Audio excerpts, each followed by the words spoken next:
Oh enggak lah, aku matikan aja videonya. Ya kan kayak gini matikan. Kalau dinyalain gimana deh?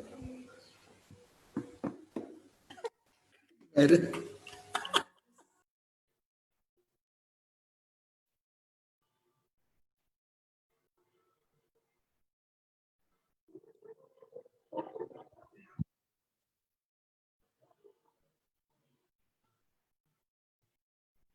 Ya, sebentar lagi pemateri dari Mbak Jati akan masuk ya. Baik, langsung saja kiranya bisa dimulai nanti karena ada sambutan dari ketua jurusan.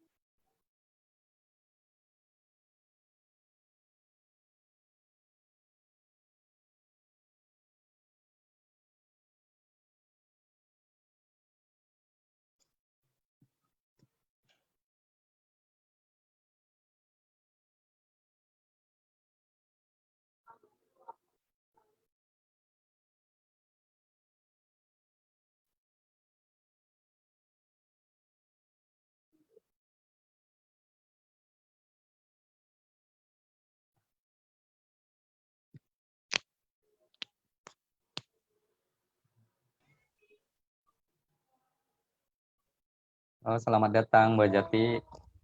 Halo, Assalamualaikum. Waalaikumsalam. Baik, kiranya kita bisa langsung mulai aja Mbak ya, bincang kita pada sore hari ini. Boleh, silakan. Baik, Assalamualaikum warahmatullahi wabarakatuh. Bismillah, alhamdulillah, wassalatu wassalamu ala rasulillah, wa ala alihi wa sahbihi wa mawalah, la hawla wa la quwata illa billah, amma ba'd. Yang sama-sama kami hormati, Bapak Haji Muhammad Maimun, MAMSI, selaku Ketua Jurusan Ilmu Al-Quran dan Tafsir, Yayan Syah Nurjati Cirebon, serta sobat-sobat Qurani yang alhamdulillah pada sore ini kita bisa bermuajahah walaupun hanya lewat virtual. Untuk mempersingkat waktu, tadi sebenarnya ada kabar dari Mas Apik bahwasanya beliau tidak bisa mengisi terlalu lama ya, paling bisa nanti maksimal sejaman, tadi sudah dikabarin. Jadi untuk memulai acara pertama mungkin bisa dimulai dari beliau dulu, Pak Maimun, untuk memberikan sambutan atau prakata kepada peserta semuanya. Silakan pada Ketua Jurusan, Pak Maimun, dipersilakan. Terima kasih. Suara saya kedengaran? Ya. Dengaran, Pak. Ya.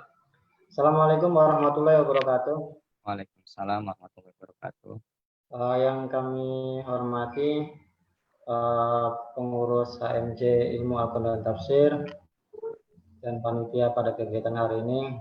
Kemudian yang kami hormati narasumber yang luar biasa, Mbak Jati Sapitri dengan Mas Safik. Alhamdulillah bisa memberikan pengetahuan pada kami semua. Ini adalah kegiatan seminar yang dilakukan oleh HMJ selama masa pandemi COVID, dan alhamdulillah HMJ sangat produktif dan kreatif, dan pada kesempatan ini bisa live menggunakan Zoom meeting. Ini adalah secara judul ini sesuai dengan atau selaras dengan visi misi jurusan Ilmu Al-Quran Tafsir, di mana kita memiliki ciri khas yaitu multimedia dan pendidikan.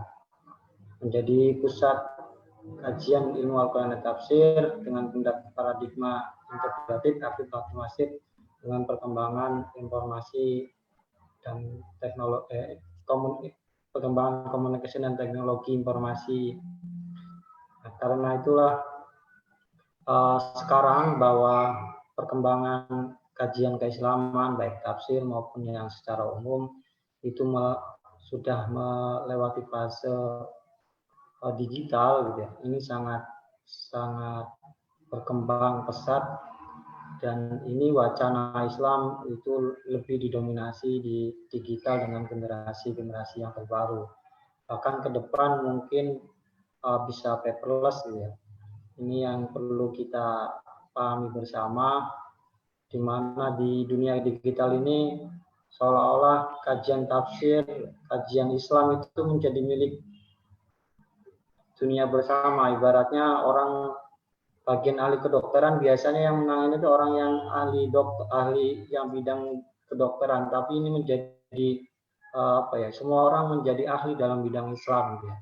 Sehingga seringkali muncul pro kontra, kemudian juga yang berujung pada diskusi yang terkadang pada isu-isu ras atau yang berfokus pada perbedaan yang pada agama sampai ke yang dianggap kurang kondusif untuk melihat Islam itu, sehingga wajah Islam itu di dalam tanda kutip agak kurang positif gitu ya.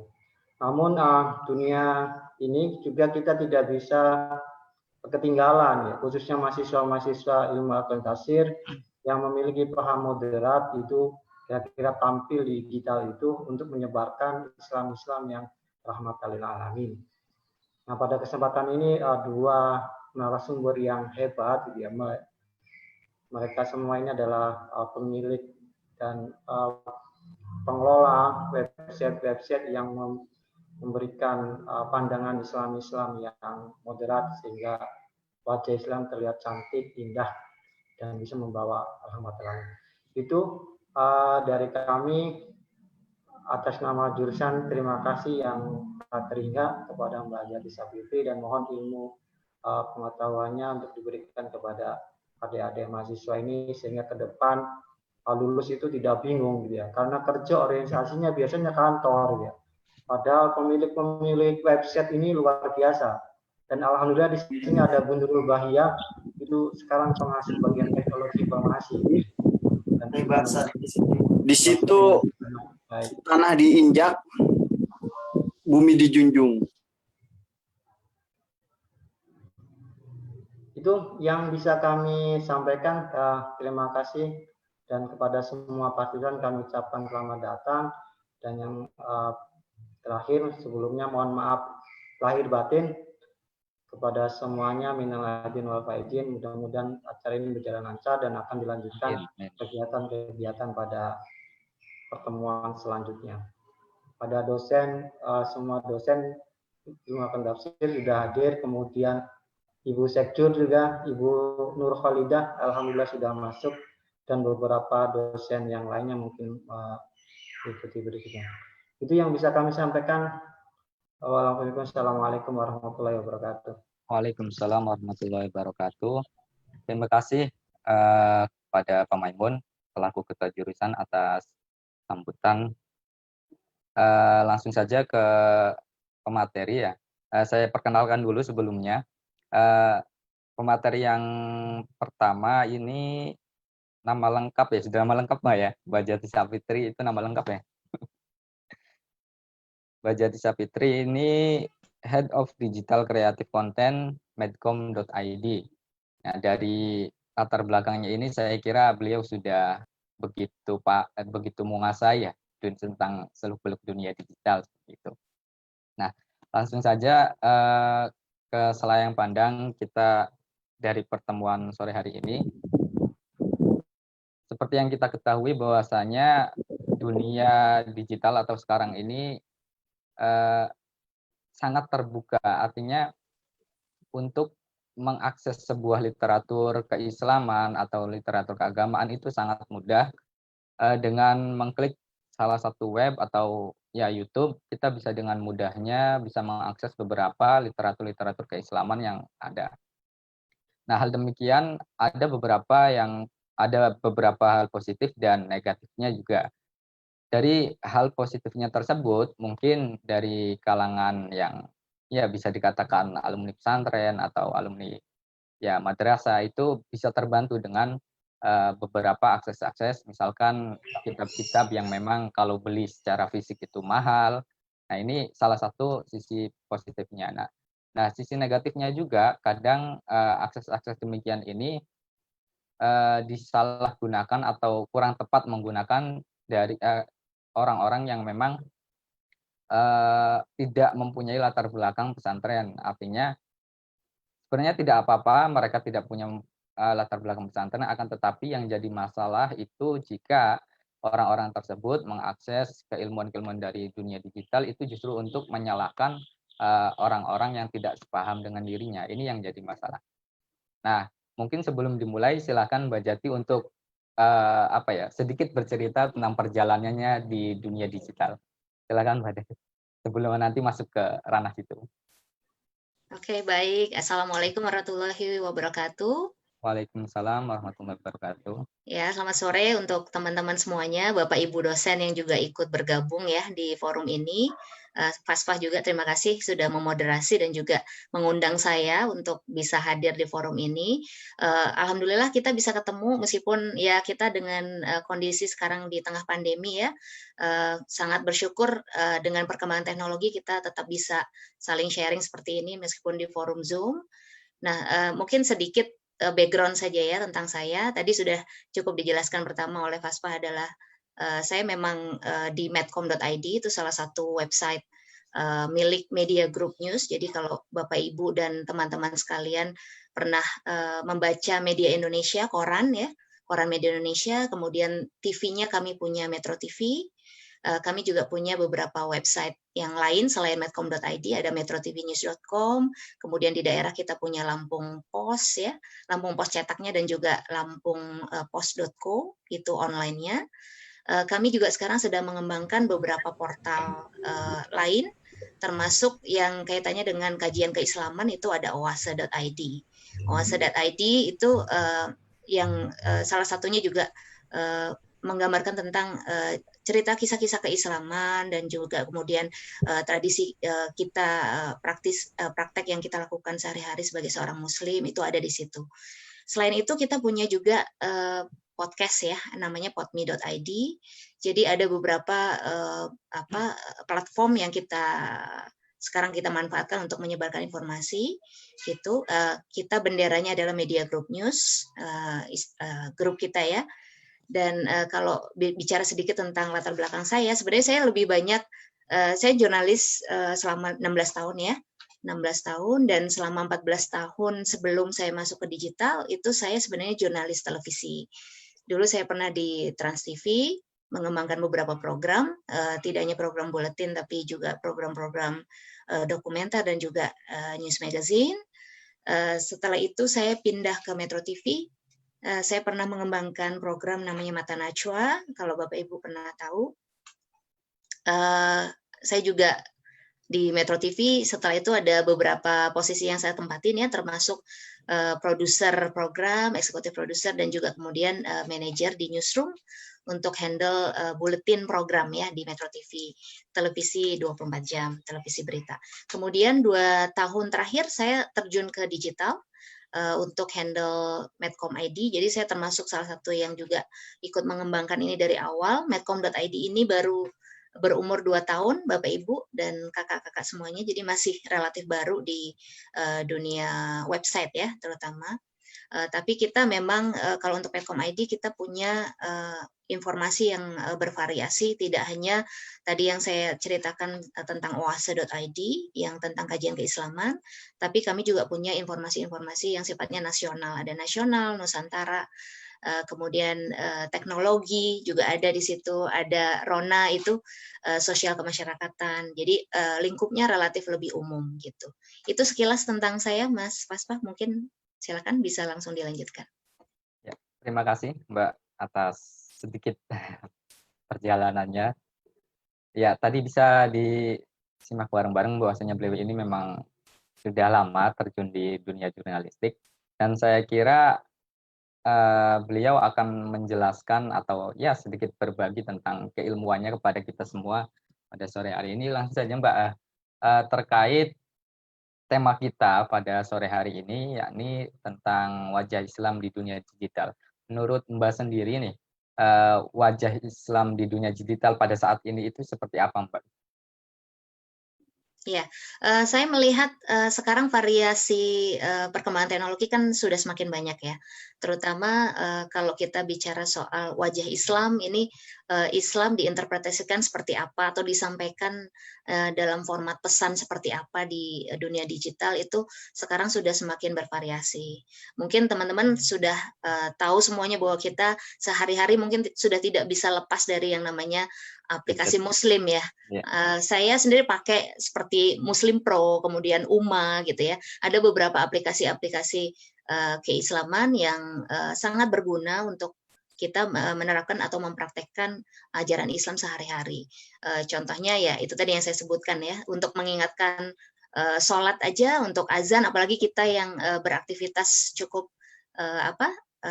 cukup sibuk ya, beraktivitas sehari-hari mungkin di kampus, di sekolah, dan di kantor, itu aplikasi keislaman seperti ini itu juga sangat membantu, mengingatkan kita azan, setelah azan itu bisa menyegerakan sholat dan seterusnya gitu ya. Banyak juga fitur-fitur yang lainnya yang bisa kita manfaatkan, termasuk kajian keislaman yang kadang terutama di saat era pandemi seperti ini kita tidak memungkinkan untuk pergi ke masjid atau mungkin ke kajian-kajian yang ada di wilayah-wilayah sekitar kita. Jadi kita bisa memanfaatkan teknologi dengan bisa mengakses langsung di aplikasi, bisa juga menggunakan platform YouTube gitu ya, karena YouTube sekarang sudah banyak ustadz dan juga ustazah yang kemudian memanfaatkan platform ini untuk dakwah gitu. Jadi menurut saya sih cukup sejalan perkembangan teknologi, kita memanfaatkan teknologi untuk tadi istilah Bapak dosen adalah kemudian menyebarkan pesan-pesan yang Islami, rahmatan lil alamin, yang bisa kemudian mengenalkan Islam yang lebih moderat gitu ya. Itu menurut saya tantangan dan yang kita alami selama ini sehari-hari gitu. Mas Paspa. Ya, terima kasih. Ya sekarang ini kita ya disadari atau tidak bahwasanya memang dunia Islam itu melekat sejalan dengan gadget yang setiap hari kita miliki, Mbak ya. Salah satunya contohnya tadi Mbak disebutkan bahwasanya ada aplikasi pengingat sholat yang sederhana seperti itu, dan mungkin aplikasi yang banyak dipakai oleh jurusan kita sendiri, jurusan ilmu Al-Quran dan tafsir.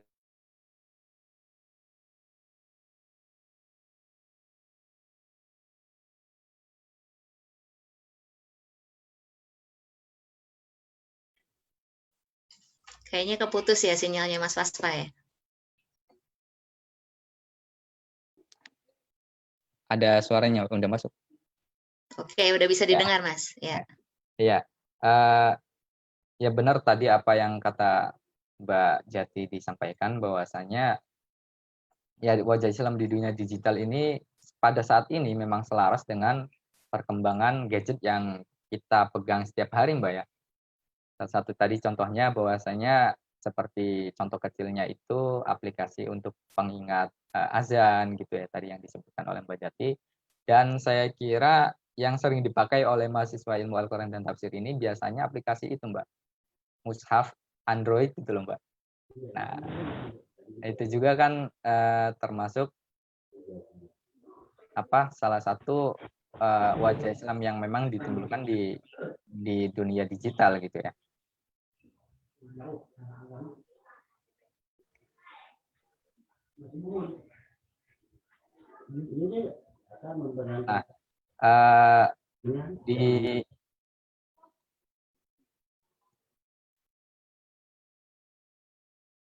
perkembangan dunia digital ini memang sangat membantu terutama untuk kita para akademisi karena memang sangat membantu seperti yang tadi saya sebutkan menggunakan mushaf Al-Quran. Bahkan di mushaf tersebut ada beberapa yang menyediakan layanan tafsirnya, Mbak, seperti itu, yang sering teman-teman gunakan juga. Nah, tadi kan sekilas di dunia ininya, Mbak ya, tadi dunia web dan dunia YouTube. Nah, sekarang bagaimana kalau kita belok sedikit ke dunia ini, Mbak, medsos, Mbak, seperti Facebook, Instagram, Twitter, dan yang lainnya. Itu Mbak Jati sendiri menilai dunia ya potret dialog dan percakapan Islam di medsos itu seperti apa pada saat ini, Mbak? Silakan. Ya, terutama saya melihat karena pangsa pasar media sosial itu di Indonesia cukup besar ya. Jadi kalau boleh saya kasih data sedikit di tahun 2020, ini seperti yang kalau saya sampaikan di forum yang lain ya, perkembangan media sosial di Indonesia ini kan sangat signifikan, terutama untuk audiens yang ada di kalangan muda ya. Kalangan muda mulai dari bahkan SMP ya, yang paling muda adalah di kalangan SMP, SMA, mahasiswa dan juga pekerja profesional muda. Itu dari sekarang 272 juta populasi Indonesia itu udah 59%-nya menggunakan media sosial. Jadi sangat efektif untuk menyampaikan pesan. Kalau yang tadi kita kaitannya dalam hal ini topik kita adalah wajah Islam di dunia digital, bagaimana menyampaikan sebuah pesan keislaman yang tadi ya rahmatan lil alamin di dunia digital, ya sangat tepat kalau sudah menggunakan media sosial. Makanya seperti yang mungkin sering banyak kita lihat sekarang, tidak hanya di tadi yang saya sebutkan platform hanya salah satu, itu adalah YouTube. Karena YouTube saat ini ada 3 platform utama ya media sosial di Indonesia yang marketnya sangat besar. Pertama adalah YouTube, kedua itu messengernya adalah WhatsApp, dan yang ketiga adalah Instagram dan Facebook. Jadi Facebook dan Instagram ini kan satu perusahaan, jadi mereka punya 2 platform yang berbeda dengan tipikal audiens yang juga cukup berbeda ya. Kalau kita di Instagram lihat pasti ada beberapa tidak hanya ustadz atau ustazah yang kemudian punya profil akun Instagram official ya, yang kemudian kita jadi tahu oh oke, ini official punya ustadz ini official punya ustazah ini. Tapi selain itu juga ada yang dikembangkan jadi grup-grup WhatsApp ya, grup kajian yang ada di WhatsApp. Saya melihat cukup banyak sekarang yang kita bisa lihat di grup WhatsApp. Sangat tergantung pada komunitas memang. Jadi karena media sosial platform ini juga punya komunitas yang berbeda-beda, itu banyak digunakan untuk kemudian pertama mungkin untuk memelihara komunikasi di antara komunitas itu sendiri, kadang internal ya, digunakan untuk komunikasi internal di antara grupnya gitu ya, mulai dari grup WhatsApp dan juga grup di Facebook juga yang kadang digunakan untuk menyampaikan pesan-pesan yang di internal, tapi juga selain itu juga bisa diikuti atau di-follow atau di-subscribe oleh orang-orang dari kalangan umum gitu. Artinya target-target audiens atau penonton yang ditargetkan itu sudah kalangannya tidak lagi di kalangan terbatas, tapi bisa juga untuk merengkuh audiens yang lebih besar lagi gitu, Mas Faspa. Ya, melihat ini Mbak ya, kita ini aja khususkan ke misalkan salah satu platform di media sosial, kita ambil saja Facebook untuk contoh ya, untuk contoh saat ini seringkali kita resah ya melihat beberapa ujaran kebencian di dunia Facebook tersebut sering berkeliaran gitu. Ya, ketika lihat komen isinya caci maki, bukan ya hanya sedikit manfaatnya seperti itu Mbak. Nah, langkah-langkah untuk ya para akademisi terutama yang background-nya seperti teman-teman semua yang di sini, itu bagaimana Mbak peran untuk melawan hal-hal seperti itu, hate speech dan yang lain sebagainya. Oke, saya akan jelaskan mungkin peran kita sebagai personal dulu ya, karena mungkin masing-masing teman-teman yang mungkin ada di forum ini kan perannya berbeda-beda ya. Mungkin ada yang masih mahasiswa, ada yang sudah profesional bekerja di sebuah kantor misalnya, atau akademisi gitu ya. Nah, kalau menurut saya pribadi ini setelah saya juga ikut beberapa forum termasuk yang Medcom ID sekarang cukup aktif galakan adalah anti hoax ya, karena kami itu termasuk salah satu media online yang juga tergabung dalam cekfakta.com. Jadi itu adalah inisiatif dari 24 jurnalis media online ya, yang saat ini termasuk media-media besar seperti Kompas, Tempo, Jakarta Post, dan lain sebagainya. Itu kami tergabung dalam sebuah komunitas itu. Nah, yang selalu kita sampaikan ke teman-teman yang mungkin tidak bergerak di bidang jurnalistik ya, orang publik awam gitu, itu yang kita lakukan, yang bisa sesimpel yang kita lakukan adalah melakukan verifikasi gitu. Jadi ketika kita melihat katakan ada sebuah pesan yang kita ragukan kebenarannya di semua media sosial, yang paling sering sekarang itu digunakan adalah media WhatsApp ya. Jadi penyebaran melalui WhatsApp grup itu kan masif, karena bisa di forward paling nggak sampai 5 kali 5 kali forwardan. Itu aja sudah dibatasi oleh WhatsApp ya. Sebelumnya kan sempat ketika bebas tidak dibatasi, itu kemudian membuat penyebar hoax ini kemudian jadi berjaya gitu ya di dunia digital. Yang tadi disebutkan oleh Mas Faspa adalah salah satu downside atau faktor negatif ketika kita menggunakan internet. Kalau kita tidak bisa menggunakannya dengan bijak ya, yang keluar seperti ini ya. Jadi ada ujaran kebencian, hoax yang kita perangi sama-sama. Nah, kalau untuk teman-teman yang awam ya semudah itu. Pertama adalah memeriksa kebenaran faktanya. Kalau kita meragukan itu ya kita harus mencari sumber yang terpercaya untuk bisa memverifikasi itu gitu ya. Dan kemudian kalau ada bukti yang bisa membuktikan bahwa ternyata pernyataan yang disampaikan di media platform apapun itu, di Facebook misalnya contohnya tadi, adalah tidak benar, maka yang kita lakukan pertama adalah komen gitu ya. Sebisa yang kita lakukan adalah komen. Kita komen mengingatkan si pengirim pesan atau pengupload pesan bahwa pesan itu tidak benar, yang benar adalah yang ini, dan berikan link atau bukti bahwa pernyataan itu salah gitu. Itu hal yang paling sederhana yang bisa kita lakukan.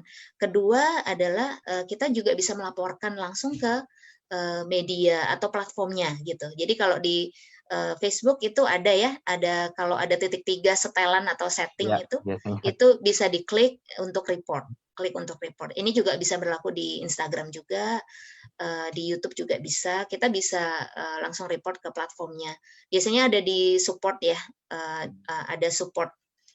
Kalau di masing-masing platform tuh ada yang namanya support. Nah itu bisa kita klik dan kita sampaikan apakah pesan yang disampaikan itu adalah spam atau kita mereport karena itu adalah hal yang tidak benar atau hoax, itu bisa kita sampaikan di situ.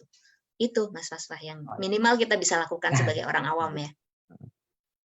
Baik, untuk selanjutnya kita kasih kesempatan kepada Sobat Qur'ani semuanya untuk mengajukan pertanyaan nih, mumpung ada narasumber yang sangat luar biasa. Silakan bagi Sobat Qur'ani untuk mengajukan beberapa pertanyaan seputar tema kita sore hari ini. Silakan lewat chat dulu, nggak apa-apa ya.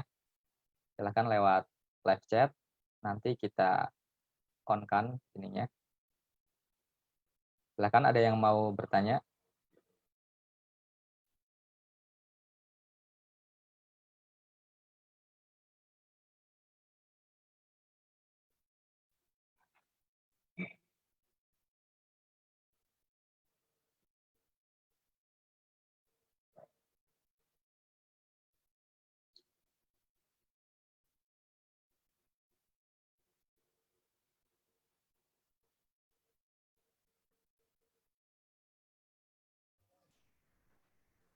Silakan sobat-sobat Qur'ani semuanya untuk mengajukan pertanyaan seputar tema kita pada sore hari ini. Atau mungkin dari Pak Kajur sendiri mau bertanya. Ya silakan Pak. Mungkin. Terima silakan, kasih itu pengetahuan yang luar biasa bagi kita semua gitu ya. Nah, kepada Mbak Jati, kita ada beberapa dosen yang aktif nulis seperti ada Pak Didi, ada Pak Iksan Ansori dan beberapa teman-teman termasuk dosen-dosen. Nah, apa yang bisa dilakukan kerjasama antara jurusan HMJ dengan Medcom untuk menulis konten-konten itu? Apakah harus jadi menjadi karyawan tetap dulu atau misalkan kontributor yang tidak resmi? Nanti ada beberapa konten yang sesuai dengan keahliannya itu bisa menulis di Medcom ID ya.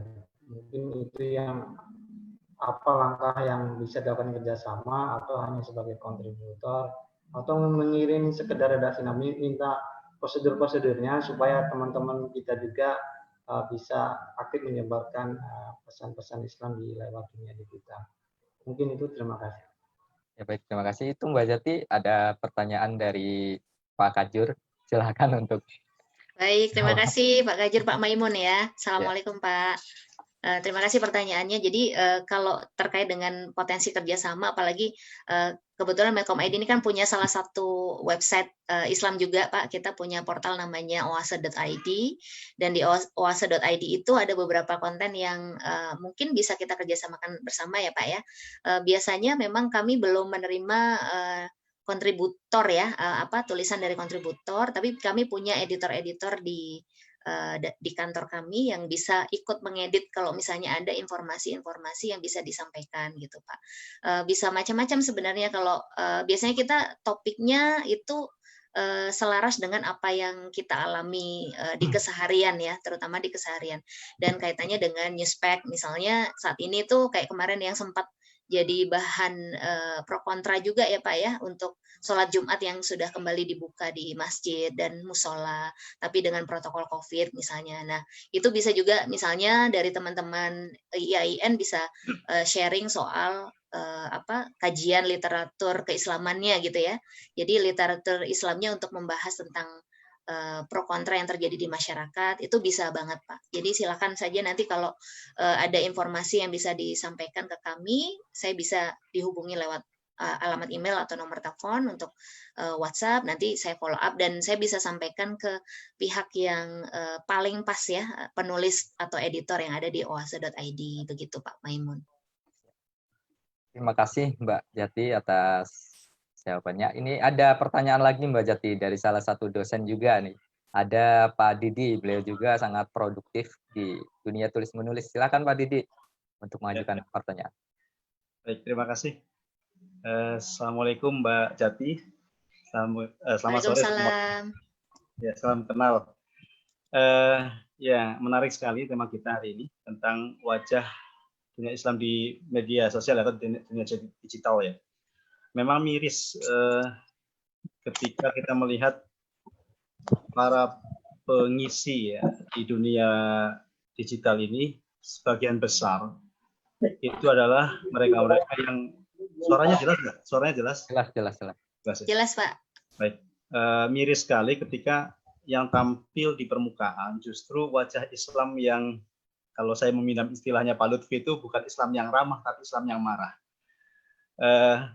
Kenapa? Karena apa yang mereka tampilkan itu berasal dari satu aspek pemahaman, satu aspek, mungkin satu referensi, satu model pembacaan, sehingga ketika kemudian disampaikan melalui media sosial, entah melalui YouTube atau media sosial yang lain lah, itu banyak yang mengesankan atau mempunyai kesan bahwa inilah wajah Islam yang sesungguhnya. Ini kan sangat disayangkan ya.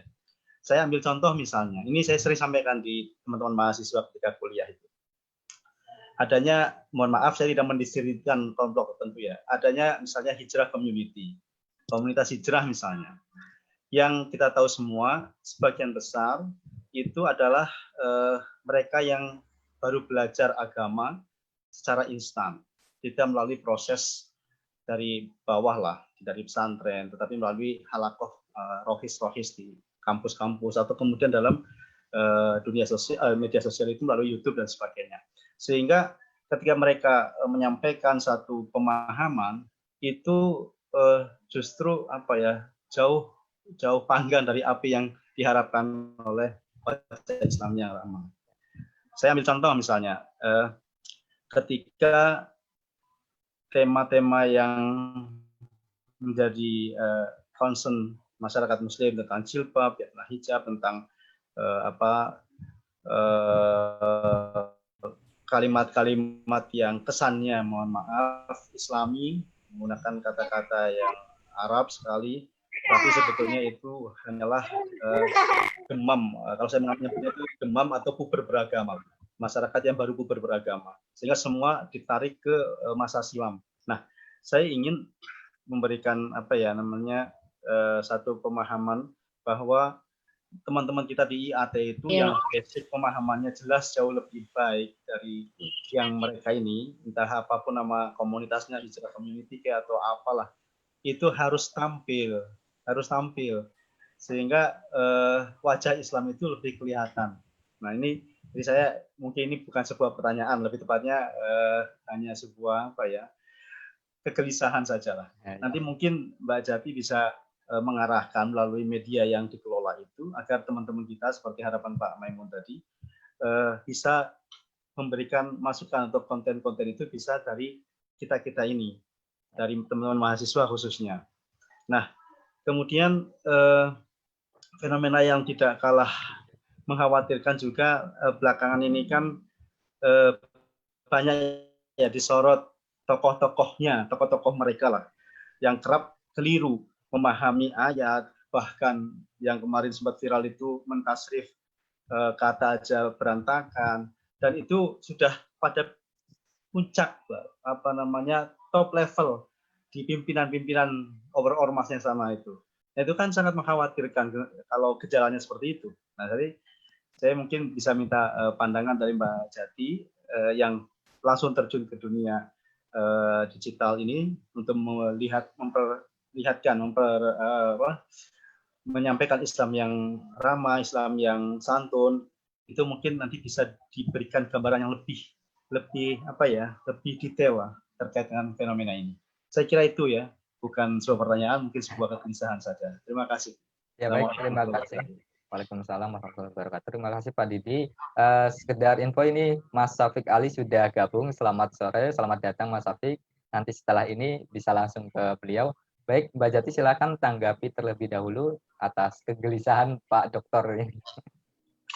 Silakan Mbak Jati. Baik, terima kasih Pak Dr. Didi. Kegelisahan yang sama rupanya Pak ya, yang saya juga rasakan. Jadi kalau selamat datang Mas Safik. Assalamualaikum Mas Safik. Waalaikumsalam warahmatullahi wabarakatuh. Iya, alhamdulillah. Nanti kalau soal kita bicara tentang Islam yang ramah dan Islam yang marah itu tadi mungkin Mas Safik yang lebih berkompeten nih untuk bisa menjelaskan soal itu ya. Tapi memang kalau boleh saya sampaikan kegelisahan yang sama, betul bahwa ini tadi ya, kalau kita salah menggunakan teknologi untuk kemudian menyampaikan pesan-pesan yang bisa jadi tidak sesuai dengan apa yang kita ingin sampaikan awalnya, ya ini kemudian menjadi permasalahan gitu ya. Sama ketika kita katakan saya kan berasal dari media mainstream ya, saya jurnalis untuk saat ini di Medcom ID, sebelumnya saya di Jurnalis TV, sama gitu. Hal-hal yang ingin kita sampaikan adalah pesan yang kemudian bisa mendamaikan masyarakat gitu ya. Jadi Islam yang damai, Islam yang rahmatan lil alamin, Islam yang ramah, yang membuat orang itu semakin jatuh cinta pada agamanya, kemudian bisa saling menyampaikan pesan-pesan kebaikan, kira-kira seperti itu ya, yang ingin juga kita sampaikan. Kalau menurut saya memang ada berbagai platform yang sekarang dipilih kaum yang katakan kelompok-kelompok yang radikal gitu ya, untuk menyampaikan pesan-pesan yang harus kita segera counter sih memang ya. Jadi untuk teman-teman yang punya kegelisahan yang sama, yang ingin menyampaikan pesan, itu pertama yang paling penting adalah kita memang harus tahu mana tempat yang paling efektif untuk kita menyampaikan pesan. Karena jangan sampai kita itu menebar benih di tempat yang mungkin tidak seharusnya atau mungkin tidak efektif untuk kita lemparkan di situ gitu. Jadi kita harus tahu pemetaannya di mana gitu ya. Kalau kita ingin katakan ada counter narasi gitu ya untuk bisa menyampaikan Islam yang rahmatan lil alamin tadi, ya kita harus tahu di mana kita akan berperang kan gitu ya kira-kira ya. Jadi kita mungkin ada riset sederhana gitu untuk mengetahui di platform-platform mana yang paling banyak digunakan untuk menyampaikan pesan-pesan yang tidak sesuai tadi, dan kemudian kita putuskan disitulah kita akan mulai menyampaikan pesan-pesan yang seharusnya atau pesan-pesan yang lebih baik gitu ya untuk mendamaikan ini. Nah itu menurut saya sih Bapak, kalau tadi saya sampaikan di awal bahwa ada 3-4 platform utama yang dipakai oleh khususnya generasi muda kita saat ini. Yang pertama itu adalah YouTube. Itu di YouTube kita harus tempatkan prioritas utama kalau kita ingin menyampaikan pesan-pesan yang counter naratif itu tadi ya. Kedua adalah pastinya WhatsApp ya, karena WhatsApp ini saat ini digunakan oleh banyak kalangan yang cukup terbuka. Ada yang kalangan yang mungkin lebih paham agama, tapi ada juga yang mungkin kalangan awam yang kemudian untuk menebarkan pesan-pesan hate speech, kemudian hoax yang terkait dengan agama juga ada yang kemudian mereka pilih sebagai tempat untuk menebarkan pesan itu tadi. Ketiga adalah Facebook, dan keempat adalah Instagram. Jadi ada 4 platform utama yang menurut saya sih perlu kita dalami sama-sama, dan juga kita harus tahu target utama audiens kita di platform itu tuh apa yang mereka sukai. Jadi kalau ingin menyampaikan pesan ya kita harus meng-create pesan sesuai dengan karakter atau peminatan yang mereka minati seperti apa gitu. Itu akan lebih efektif kalau kita ingin menyampaikan pesan itu. Begitu Mas Waspa. Baik, terima kasih Mbak Jati. Mbak Jati mohon jangan beranjak dulu karena kita yakin pasti tambah seru nih dengan kehadiran beliau, Mas Safik sendiri yang alhamdulillah sudah berada di tengah-tengah kita. Langsung saja Mas Safik ke Mas Safik dulu nih. Sebelum membahas atau mengarah ke temanya, mungkin Mas Safik sendiri bisa ceritakan sedikit tentang perjalanan Mas Safik di dunia digital ini. Silakan Mas Safik. Ya, terima kasih. Assalamualaikum warahmatullahi wabarakatuh buat semuanya. Maaf saya terlambat, jadi ini ada banyak tamu di rumah saya. Jadi saya tadi udah ingin, tapi terus berada ngobrol ini. Ya oke. Saya nggak ngikuti dari awal, tapi saya tadi sempat mengikuti sebagian dari Pak Didi gitu ya, soal ini perlu tampil ya karena ada fenomena di mana masyarakat ini beragama gitu kan. Kira tadi Mbak Jati juga ngomong soal pentingnya melihat segmen kita lah, audiens kita gitu ya. Ya, mungkin saya akan cerita dikit memang. Saya kira memang saya ingin memulai dari tahun 2000-an atau tepatnya mungkin pasca reformasi 98. Saya kira kita semua tahu atau sebagian kita, ya mungkin karena kalau teman-teman yang muda mungkin nggak bisa ngerasain situasi waktu itu. Jadi saya kira kan kalau zaman Orde Baru itu kan praktis organisasi Islam yang relatif hidup, yang relatif bebas itu kan tidak banyak. Bahkan NU aja yang organisasi besar itu juga tidak bebas pada dasarnya. Karena banyak kegiatan tuh, kalau mau bikin kegiatan gede dikit ya harus izin kepolisian, harus izin Koramil, izin ini. Kalau nggak diizinin ya nggak boleh.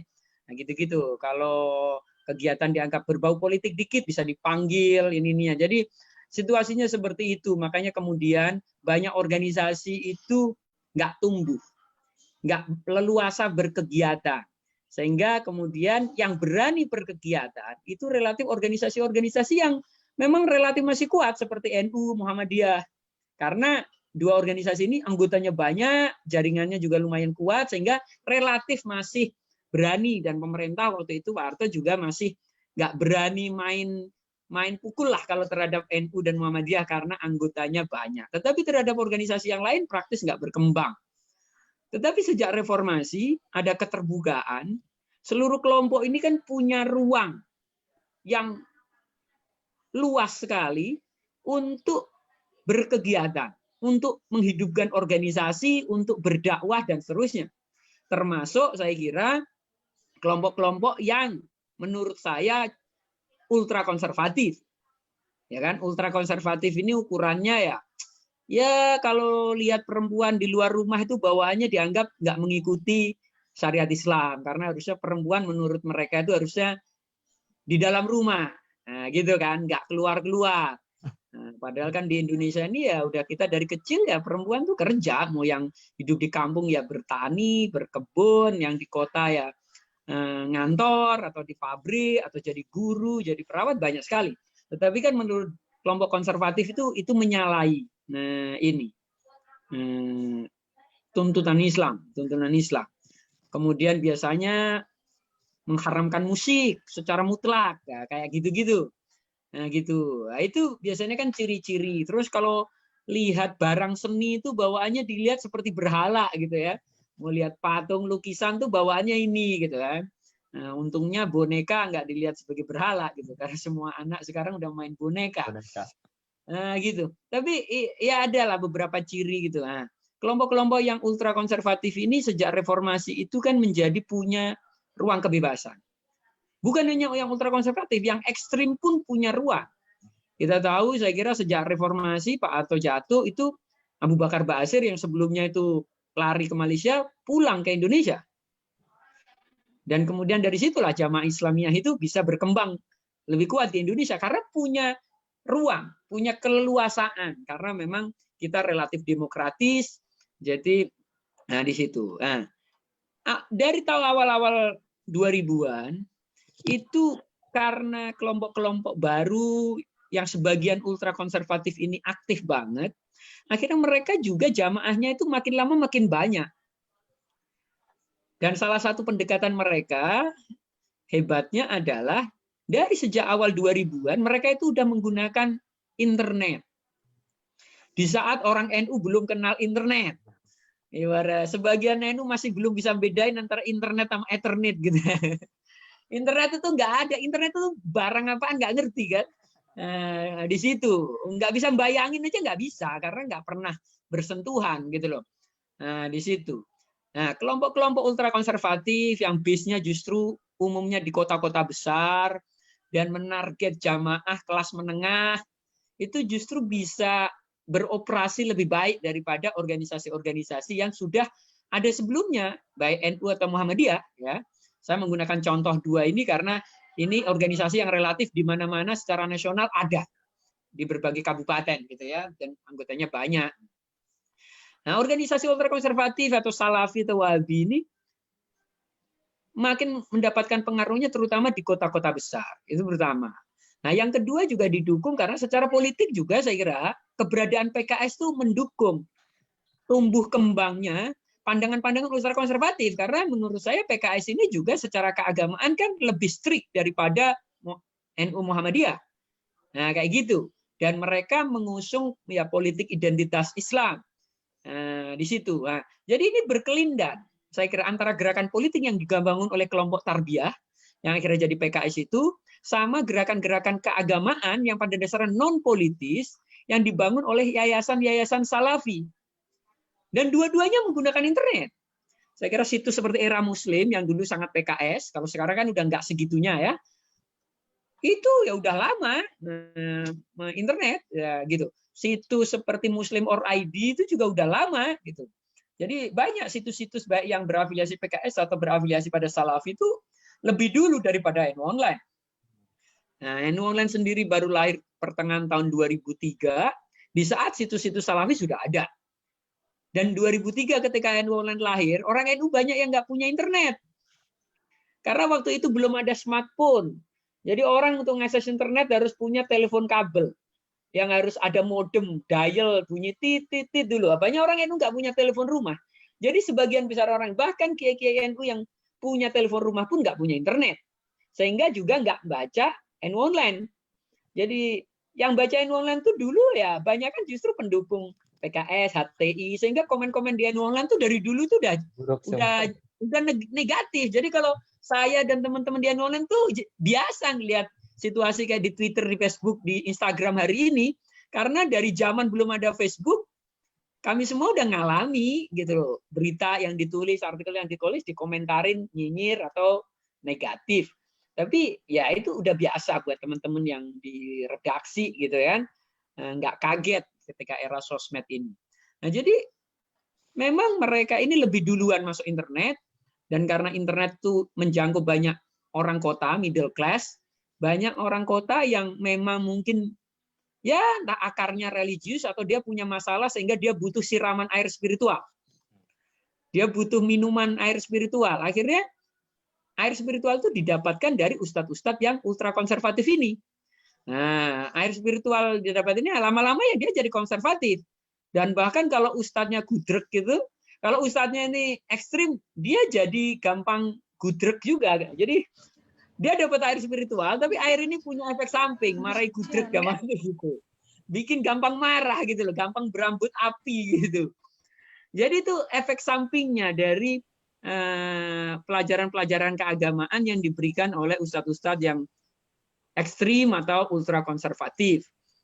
Nah, jadi itu situasinya gitu loh. Dan bertahun-tahun saya kira nyampe tahun 2004, saya kira nyampe tahun 2014 ya, 2013-14, saya kira diskursus keagamaan untuk Islam, keislaman di internet didominasi oleh Salafi dan PKS, saya kira.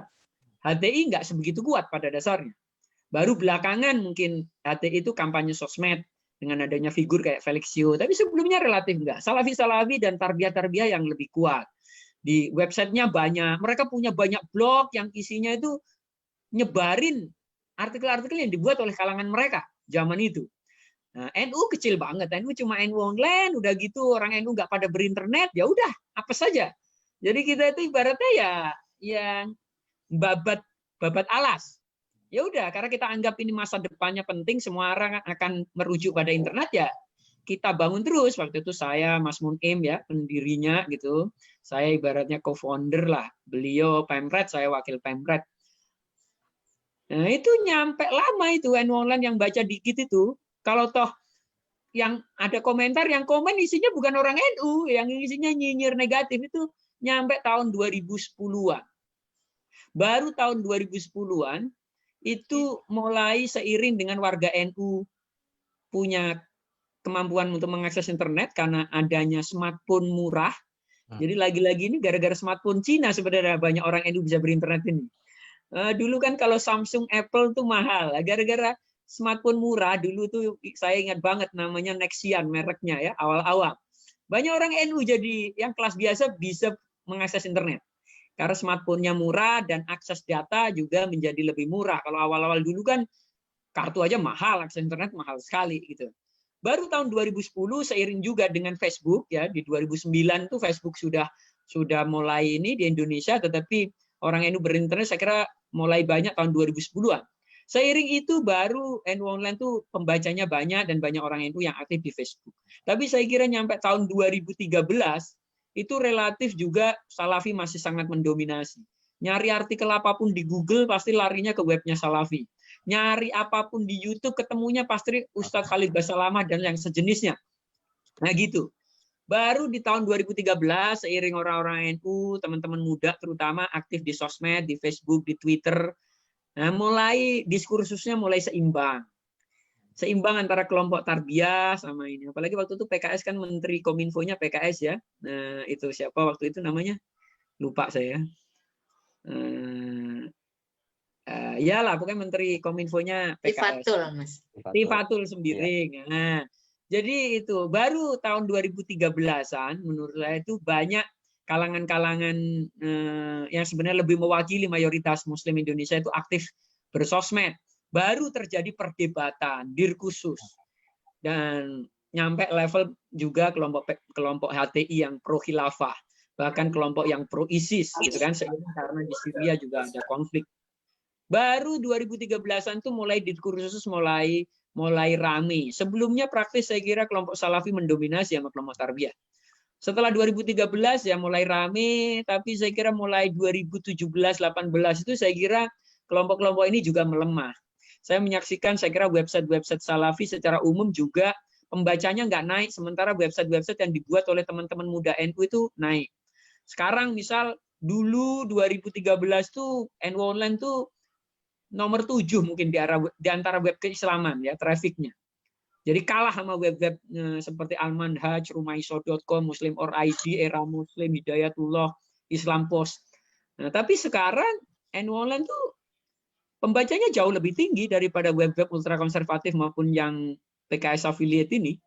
Jadi terlihat bahwa kelompok moderat, terutama yang diwakili oleh generasi NU mulai bisa mengimbangi, bahkan menyalip.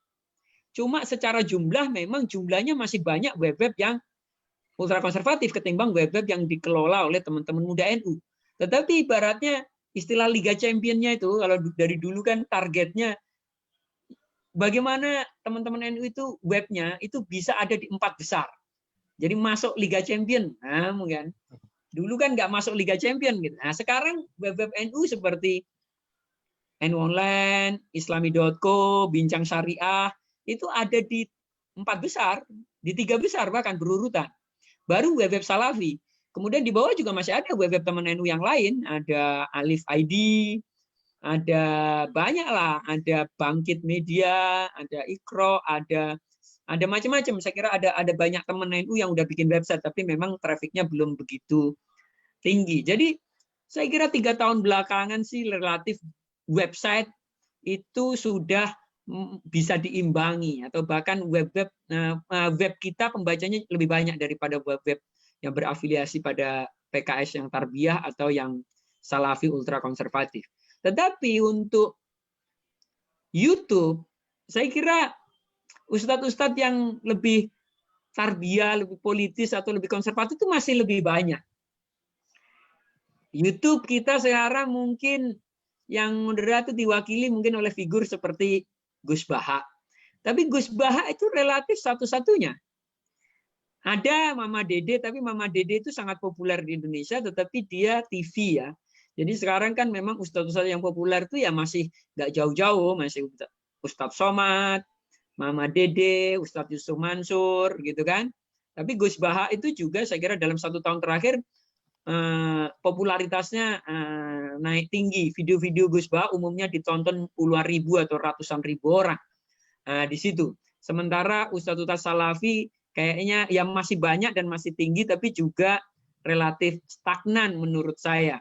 Nah di situ. Tapi sekarang udah jauh lebih banyak. Saya kira ustadz-ustadz dari kalangan NU juga banyak. Tapi ada juga di kalangan Muhammadiyah, walaupun kayak Ustadz Adi Dayat itu backgroundnya Muhammadiyah, walaupun ya menurut saya kitab-kitab banyak yang dipakai kitab-kitab yang lazim di NU, dan saya kira dia nggak ultra konservatif seperti yang Salafi, Khalid Basalamah, apalagi yang ekstrim ya enggak ya. Saya kira oke-oke aja gitu.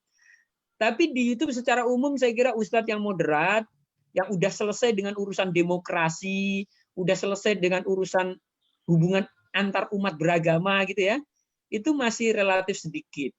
Jadi masih banyak.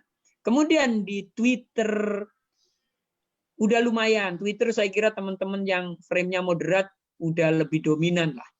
Kelompok-kelompok pro khilafah, pro ISIS atau yang ultra konservatif itu masih ada di Twitter, tapi saya kira nggak begitu banyak. Tetapi kan karena di Twitter itu percakapannya berkelindan sama urusan politik, jadi antara pro Jokowi sama anti Jokowi, jadi banyak kelompok-kelompok yang ultra konservatif, pro khilafah umumnya anti Jokowi, jadi berkelindan nama itu. Tetapi banyak juga yang pada dasarnya tidak benar-benar konservatif. Nah, di situ. Di Facebook saya kira generasi NU lebih banyak. Saya nggak tahu persis kalau di WhatsApp, karena WhatsApp sangat sulit untuk di tracking. Di Instagram memang saya kira ustadz-ustadz yang lebih konservatif masih sangat kuat ya, atau pro khilafah. Orang kayak Felix Yun sangat kuat. Saya kira ustadz-ustadz yang lain ya, misal kayak kalau di Instagram lebih banyak beberapa ustadz yang bahkan disinyalir berafiliasi sama kelompok ekstrim itu juga masih banyak. Sementara Ustadz NU di Instagram kayaknya belum ada yang jumlah pengikutnya banyak, padahal kalau ngomong generasi muda ya banyak kan berkumpulnya di Instagram gitu, generasi milenial. Nah, di Facebook lebih beragam, tetapi kayaknya juga orang-orang umur 30-40-an tahun, tapi anak belasan tahun 20-an awal itu ada di Instagram bukan di Facebook. Jadi secara umum petanya seperti itu memang. Nah, secara website, tapi ya ini tantangannya masih akan besar, maksudnya dinamika ini masih akan berlangsung bertahun-tahun karena Indonesia memang negara besar, aktor-aktornya juga banyak, organisasi atau yayasan di Indonesia itu banyak, jadi ya harus diterima sebagai dinamika. Jadi ini harus diterima sebagai realitas Indonesia di mana bahwa akan banyak persinggungan atau pergesekan gagasan antar kelompok, termasuk dalam konteks gagasan-gagasan dan ideologi keagamaan. Nah, saya kira kita semua harus membiasakan diri dengan itu, tidak harus menjadi ikut-ikutan anti. Nanti kalau kita anti-antian ini jadi kayak Wahabi juga, anti-antian gitu. Kita nggak cocok sama Wahabi, tapi saya kira juga kita santai-santai aja. Yang penting mereka nggak mengganggu praktek ibadah kita, ya nggak apa-apa. Kalau mereka mau beribadah sesuai keyakinannya, mau mereka nggak mau ziarah kubur, ya terserah aja kan, oke-oke aja. NU saya kira punya pengalaman panjang dengan Muhammadiyah dan baik-baik saja gitu loh. Nggak ada orang NU yang masjidnya berkampanye jelek-jelekin Muhammadiyah dan nggak ada masjid Muhammadiyah yang setiap saat berkampanye jelek-jelekin orang NU, kan nggak ada. Artinya sebenarnya kita udah punya contoh bagaimana NU Muhammadiyah yang secara paradigma keagamaan itu nggak ketemu atau beda pendapat satu sama lain tapi saling menghormati. Nah, saya kira sikap kita terhadap kelompok lain juga gitu, dan kita berharap tentu sikap kelompok lain itu terhadap kita juga begitu. Problemnya kan kalau kelompok yang ini ofensif, agresif, jadinya kan repot. Tetapi kan ya kita ini harus percaya bahwa saya kira mayoritas Muslim di Indonesia itu moderat, relatif toleran, dengan unsur ortodoksi yang berbeda-beda lah ya gitu ya. Harus diakui saya kira di NU juga ada kiai yang kalau tradisinya sangat fikih pasti dia lebih strict, lebih kaku atau lebih ortodoks gitu. Ya tapi kan nggak ada masalah dengan itu bagian. Kita nggak bisa mengharapkan semua orang sama. Ada juga kalau tradisinya yang non fikih pasti lebih cenderung lebih loose, lebih longgar, lebih fleksibel. Nah kayak gitu-gitu. Itu kan di dalam tubuh NU aja terbiasa. Saya kira di Muhammadiyah juga terjadi seperti itu. Artinya sikap kita terhadap kelompok lain harusnya juga ya biasa, perdebatan biasa, nggak perlu ngeklaim nanti yang situ masuk neraka, yang gua masuk surga gitu. Artinya yang perdebatan nggak apa-apa, sesuatu memang harus diperdebatkan. Sesuatu harus diperdebatkan sebelum untuk proses mendekati kebenaran. Tapi ketika ada titik memang kayaknya nggak bisa saling ketemu, semua kukuh dengan pandangan sendiri, ya udah kita hormati aja. Yang penting dia tidak ofensif atau melanggar wilayah kebebasan masing-masing kelompok. Saya kira itu secara umum yang bisa saya sampaikan. Ya. Ya baik, terima kasih Mas Afiq atas pemaparannya sangat luar biasa. Mungkin sebelumnya saya ucapkan selamat datang kepada Pak Dekan, Pak Hajam, tadi baru gabung. Mungkin nanti di akhir bisa memberi ya penutup ya nanti di terakhir Pak. Langsung saja ke Mbak Jati, mungkin ada beberapa dari Mas Afiq yang perlu ditanggapi dari Mbak Jati sendiri. Silakan Mbak Jati. Ya, saya tadi tertarik dengan ucapan Mas Safik ya soal beberapa platform yang digunakan. Jadi Mas Safik tadi menjelaskan dengan cukup rinci. Oh, kalau di Facebook seperti ini kira-kira apa pemetaan ustadz-ustadznya, kemudian yang kaitannya sama ajaran yang tadi disampaikan ramah dan marah. Terus tadi juga sempat disampaikan di beberapa platform yang lain ya.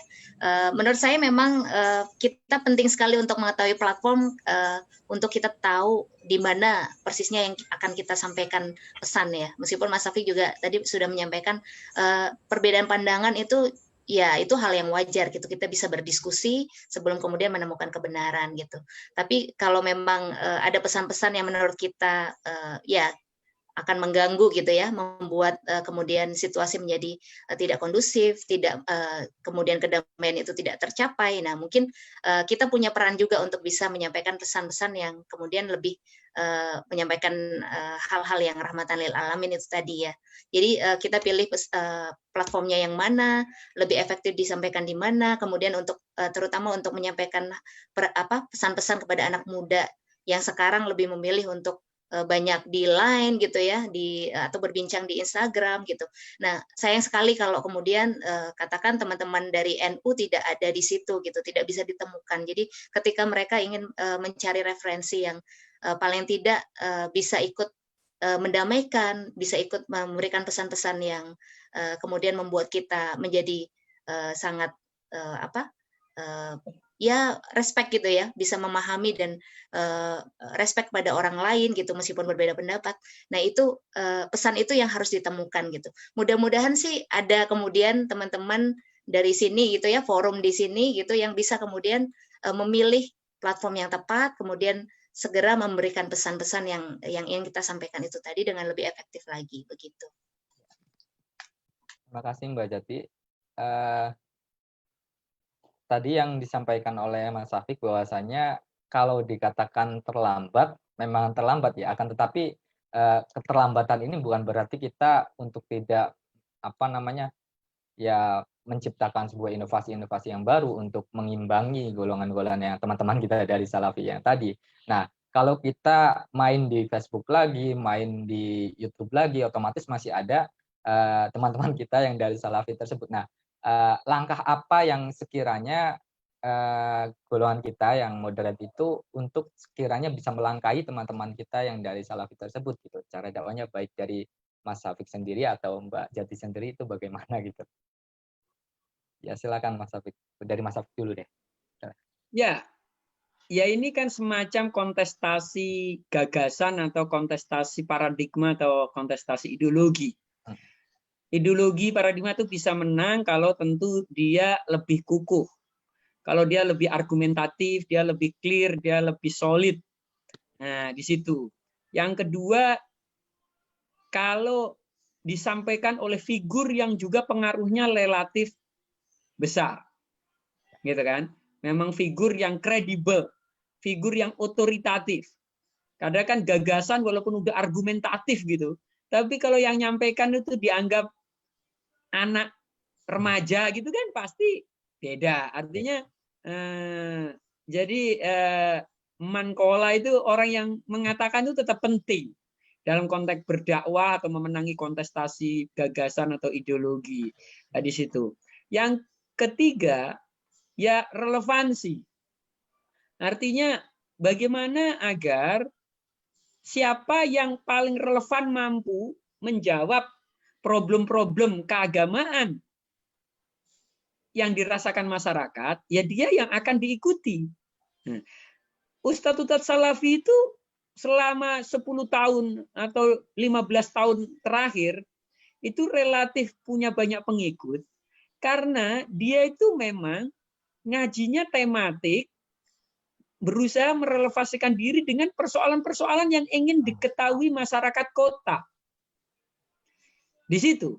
Jadi dia membantu memecahkan problem keagamaan, pertanyaan keagamaan masyarakat kota. Makanya kemudian banyak yang merasa cocok karena membantu memecahkan masalahnya dia. Nah, di situ. Nah, sementara Kiai itu kan nggak ada yang di YouTube. Gitu, boro-boro yang ini, yang jawab aja nggak ada. Masyarakat kota ini kan pertanyaannya terkait keagamaan banyak, tapi nggak ada Kiai NU yang jawabin atau menjelaskan. Nah, selama ini 15 tahun yang menjelaskan Ustadz Salafi, sehingga tidak aneh kalau kemudian banyak orang kota yang justru kelas menengah kota yang sebenarnya terdidik justru ngikut mereka karena memang mereka awam agama dan yang bisa jelasin Ustadz Salafi. Nah, Ustadz Salafi dalam tanda kutip mampu merelevansikan diri. Nah, yang keempat ya soal istiqomah aja. Harus diakui mereka istiqomah. Namanya Ustadz Khalid Basalamah itu istiqomah. Dari tahun berapa sampai sekarang ya tetap ngaji terus. Videonya udah 1000 lebih. Coba dicari Kiai NU yang videonya di YouTube udah 1000. Belum ada. Nah, artinya kok konsistensi itu penting. Nah, jadi sebenarnya NU punya peluang besar. Artinya bisa. Satu, NU punya argumen. NU itu banyak sekali orang yang punya keilmuan yang memadai dalam soal keislaman. Artinya argumen yang solid itu pasti punya.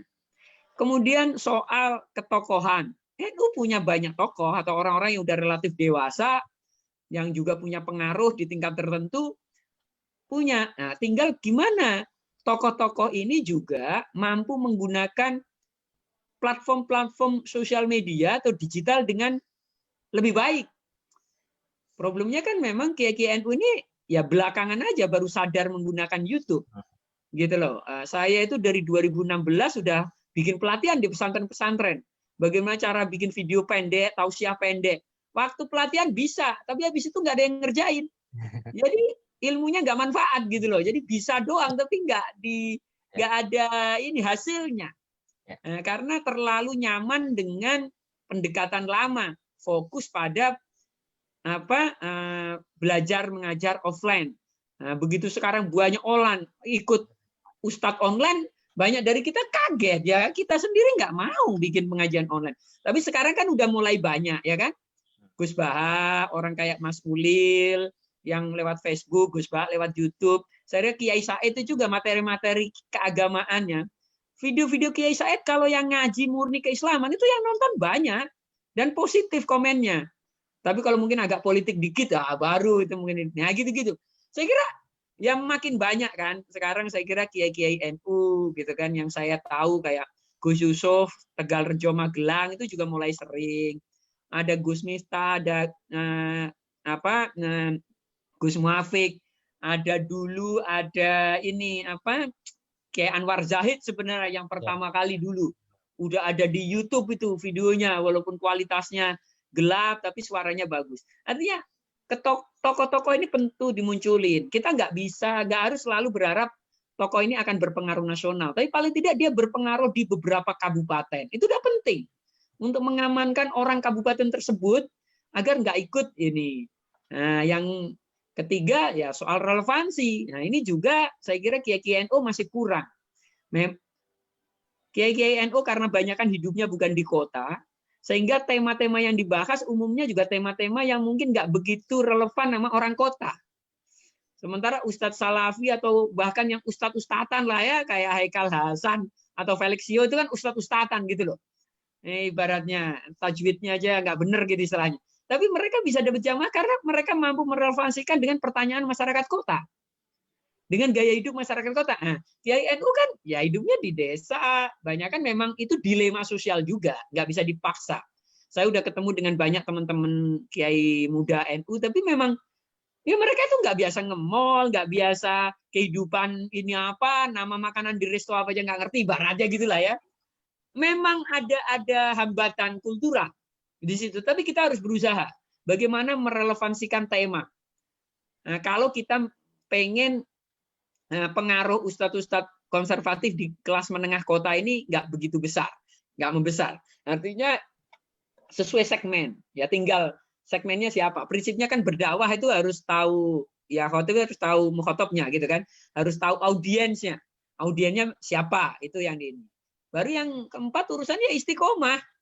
Saya selalu bilang sama teman-teman NU online sekarang bisa bertahan, yang baca menjadi web keislaman paling banyak dibaca orang di Indonesia, ya karena istiqomah. Kan banyak orang kadang kalau lagi berat atau kayaknya lama, yang baca dikit, frustasi, berhenti. Ya kalau berhenti ya nggak bakal nyampe. Yang penting kan istiqomah. Istiqomah itu saya kira penting. Kalau di pesantren kan istiqomah khairum min alfi karomah. Artinya banyak sekali keajaiban yang itu muncul kalau kita itu istiqomah. Sesuatu problem yang kemarin tuh berat banget, nggak ketemu pemecahannya. Kalau di istiqomah itu tiba-tiba kayak terpecahkan, ketemu gitu jalan keluarnya. Itu karena istiqomah. Dari bikin web yang baca dikit, pertama kita nggak tahu gimana caranya yang baca banyak. Di istiqomahin lama-lama ketemu tuh caranya. Bikin kanal YouTube, nggak ada yang nonton, frustasi, udah nggak bikin lagi, nggak diupdate lagi ya Pak. Ya hilang. Tapi kalau di istiqomahin, ya nanti akan ketemu. Oh ternyata tema ini lebih disukai daripada tema ini. Nah, tema ini coba dieksplorasi lebih panjang, lebih dalam, lebih jauh. Karena yang suka banyak. Nah itu pelajaran-pelajaran itu kan baru ditemukan berdasar pengalaman di dunia online. Nah, di situ pengalaman menjadi penting dan pengalaman itu baru bisa didapat kalau kita udah menekuninya selama sekian tahun secara istiqomah. Kalau baru berapa bulan, baru 1 tahun terus nggak sesuai harapan, frustasi ya nggak bisa. Nah, saya tadi katakan Ustadz Khalid Basalamah itu belasan tahun dia di YouTube itu. Dan videonya udah 1000 lebih, mungkin sekarang udah hampir 2000 kali. Artinya gimana-gimana, Tuhan itu memberi ganjaran kepada mereka yang bekerja keras. Gitu. Artinya kalau saya yakin kalau kita bisa istiqomah juga, tadi kita otoritatif, kita ketokohan punya banyak juga, kita harusnya juga punya kemampuan untuk merelevansikan tema, dan kita istiqomah. Saya kira kalau 4 hal ini dilakukan, dan NU ini kan menang banyak. Artinya kiai muda lulusan milenial itu banyak. Kelompok Salafi itu nggak bisa punya 1000 kiai, 1000 ustadz. Kalau Ustadz Khalid Basalamah itu misal meninggal misalnya, itu gantinya aja belum tentu ada. Di NU itu banyak banget, kita itu menang banyak. Nah, kalau kader, kiai, santri yang banyak ini, semua mau aktif bikin kanal YouTube dan membahas berbagai persoalan keislaman, termasuk yang remeh-temeh. Di kota itu kan kadang nyampe udah puasa bertahun-tahun masih ada orang nanya gitu kan. Ya, Ibaratnya apa, nangis itu batal puasa atau enggak gitu istilahnya. Masih ada yang nanya nangis membatalkan puasa atau enggak, tapi ya itu problem orang kota. Jangan disamain dengan kita yang dari kecil udah belajar fikih gitu ya. Nah gitu, kita harus pinter-pinter riset tema di situ. Saya kira kalau itu semua dikerjakan ya insya Allah Indonesia akan mayoritas akan tetap moderat, toleran, sehingga negara kebangsaan yang berbasis Pancasila ini bisa tetap bertahan dan masyarakatnya maju dan haknya semua terjamin sehingga bisa hidup berdampingan satu sama lain.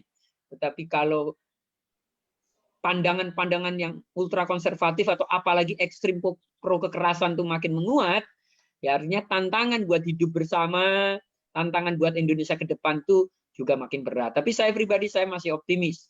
Saya optimis bahwa saya kira kelompok moderat itu akan menang dan lebih dominan karena pada dasarnya secara kultural Indonesia itu moderat. Saya nggak yakin Indonesia itu bisa diwahabikan. Di situ. Saya bahkan sering guyon sama teman-teman. Ini bentar lagi lahir Wahabi Nusantara. Yaitu Wahabi yang perempuan-perempuannya tetap bekerja. Walaupun dia mungkin nggak dengar musik, mungkin walaupun dia nggak mau bersentuhan, tapi dia tetap bekerja. Dia nggak bisa didomestikasi. Nah kayak gitu-gitu loh. Wahabi yang juga tetap kalau punya duit pikniknya ke Bali misalnya gitu. Artinya tidak sepenuhnya. Di satu sisi saya kira kelompok-kelompok Wahabi konservatif itu juga nggak sepenuhnya berhasil. Karena banyak dari mereka walaupun mungkin udah lebih konservatif daripada sebelumnya, tapi nggak benar-benar sekonservatif Wahabi di Saudi Arabia. Jadi ya saya yakin, saya kira dengan tren hari ini munculnya ustadz-ustadz seperti Gus Ba dan yang lain-lain, dan saya berharap itu makin banyak dan akan makin banyak, saya kira Indonesia ya ke depan akan relatif mampu melalui atau mempertahankan Indonesia yang penuh kebinekaan. Ya, baik, terima kasih Mas Afiq. tadi saya menangkap 2 poin yang penting ya. Yang pertama itu memenuhi kebutuhan masyarakat ya, Mas Afif. Yang kedua tentang keistiqomahan ya. Nah, baik, untuk kita geser ke Mbak Jati nih. Masih sama seputar tadi, bagaimana inovasi apa sih yang kita lebih mengimbangi golongan teman-teman kita yang dari Salaf itu, atau bahkan mengungguli inovasi apa terutama dari kalangan muda ini sendiri, Mbak Jati? Mungkin bisa mengasih tipsnya. Ya, Silakan. saya melihat gini, pertama memang untuk memenangkan pertempuran supaya kita bisa menyampaikan pesan-pesan yang lebih moderat itu tadi, kalau di jurnalistik tuh ada proximity namanya, kedekatan. Jadi yang tadi mungkin dijelaskan Mas Safik itu yang relevansi tadi ya. Kita harus bisa menemukan relevansinya dengan kehidupan masyarakat sehari-hari. Jadi betul ketika ada problema di masyarakat, pro kontra yang sedang dipertanyakan, itu ya ustadz-ustadz kita harus bisa menunjukkan mana yang benar dan mana yang kurang benar gitu ya. Itu yang harus disampaikan. Jadi pertama harus ada proximity, kedekatan, kita mampu membuat pesan yang lebih relevan yang dibutuhkan oleh masyarakat tertentu itu. Kemudian yang ya kalau kita bicara tentang anak muda ini butuh figur ya. Mereka butuh figur, sama lah ini kalau orang televisi ataupun orang di media digital sekarang, kita ketika ingin menyampaikan sesuatu lewat pesan atau artikel atau video, kita butuh figurnya. Siapa orang yang akan kita pilih untuk mewakili figur ini gitu. Nah, contoh misalnya kalau di NU ada beberapa figur yang mungkin bisa dipilih ya, jadi figur publik yang menjadi ya katakan dalam tanda kutip idolanya anak muda lah, itu siapa? Temukan dulu orang-orang yang menjadi figur ini. Nah, figur ini yang kemudian nanti kita akan bisa explore lebih lanjut. Kalau kaitannya dengan inovasi, kita nanti belum bicara soal teknis mengembangkan akun YouTube yang efektif itu seperti apa. Itu ada beberapa tips-tips teknis yang mungkin bisa nanti kita sharing. Bisa jadi sesinya harus sesi yang berbeda gitu ya. Kemudian mengembangkan gimana caranya bisa dapat followers organik yang jauh lebih cepat, supaya apa, kalau kita bikin pesannya sudah berkualitas, tapi apakah betul pesan itu tersampaikan atau tidak? Jangan-jangan karena kita pesannya berkualitas nih, tapi followers kita lebih sedikit dibanding followers sebelah gitu yang mungkin udah jutaan followersnya gitu. Jadi apa gunanya kita meng-create sebuah pesan yang disampaikannya ternyata tidak efektif gitu. Jadi menurut saya pertama proximity tadi, kedua temukan figurnya, siapa orang yang akan kita olah dalam tanda kutip lebih lanjut untuk kita bisa explore gitu ya, potensi-potensi konten yang akan kita sampaikan seperti apa. Ya terakhir memang harus tahu tips-tips teknisnya untuk mengembangkan sebuah website. Misalnya kalau di website itu kita ada namanya search engine optimization atau SEO. Gimana caranya keyword kita tuh nyangkut di Google gitu ya. Jadi kalau teman-teman biasa mencari sesuatu, katakan kalau kita rapid test itu halal atau haram gitu. Nah, itu gimana caranya kita sampaikan itu supaya keywordnya tuh nyangkut gitu ya di Google. Jadi artikel yang kita buat atau video yang kita buat itu bisa nyangkut di keyword search-nya teman-teman gitu. Nah, itu ada tips dan triknya juga ya, teknis yang harus dipelajari untuk bisa mengembangkan sebuah website yang trafficnya besar gitu, misalnya seperti itu. Dan terakhir betul yang kata Mas Safik tadi, konsistensi, istiqomah gitu ya. Kita harus menjaga frekuensi kehadiran kita tuh penting. Jadi jangan sampai itu tadi yang saya sampaikan di awal juga, kalau ada kebutuhannya, ada marketnya gitu ya, masyarakat punya pro kontra sehari-hari yang dia perlu tanyakan kepada seorang ulama atau ustadz gitu.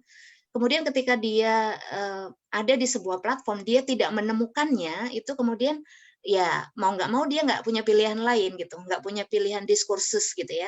Jadi nggak bisa berdiskusi. Akhirnya dia hanya punya satu kebenaran tunggal yang kita belum tahu apakah itu benar atau tidak. Nah itu yang sayang sekali kalau kita tidak bisa memenangkan pertempuran dengan cara konsistensi tadi, istiqomah. Jadi dijaga frekuensinya gitu.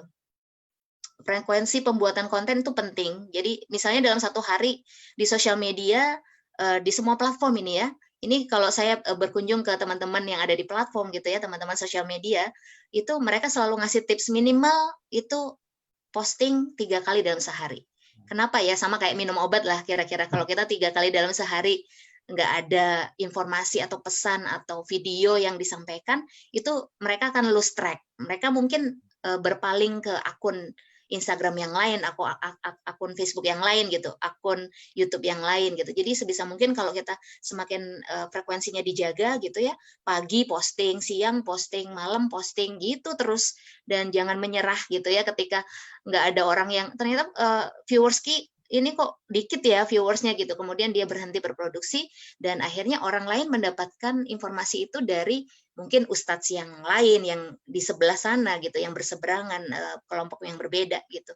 Jadi kalau untuk memenangkan pertempuran terakhir ya memang butuh frekuensi gitu. Itu.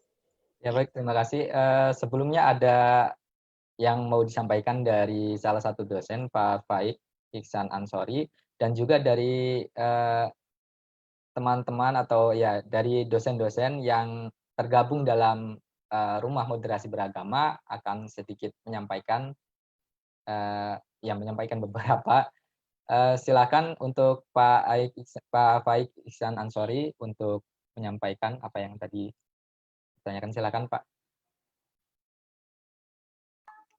Oke, terima kasih.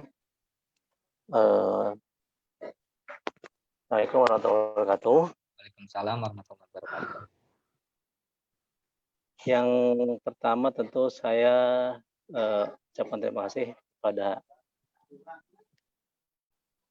IAIN dan Nurjati, dalam ini adalah Pak Dekan, Pak Maimun,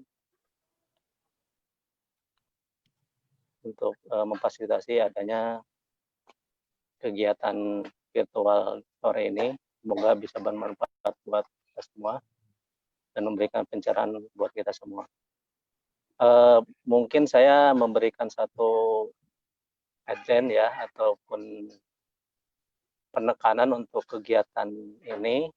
Saya merasa bahwa mungkin bagian daripada generasi milenial yang sudah agak lewat ya dibanding sama teman-teman mahasiswa yang ikut pada sore hari ini, karena saya yakin bahwa kelak generasi milenial ini akan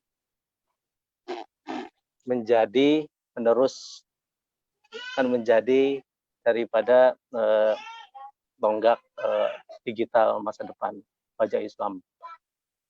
Saya ingin menekankan bahwa mungkin kita harus bisa membangun satu platform budaya. Kenapa? Karena bahwa kita di Indonesia ini kan merupakan representasi daripada Islam dunia.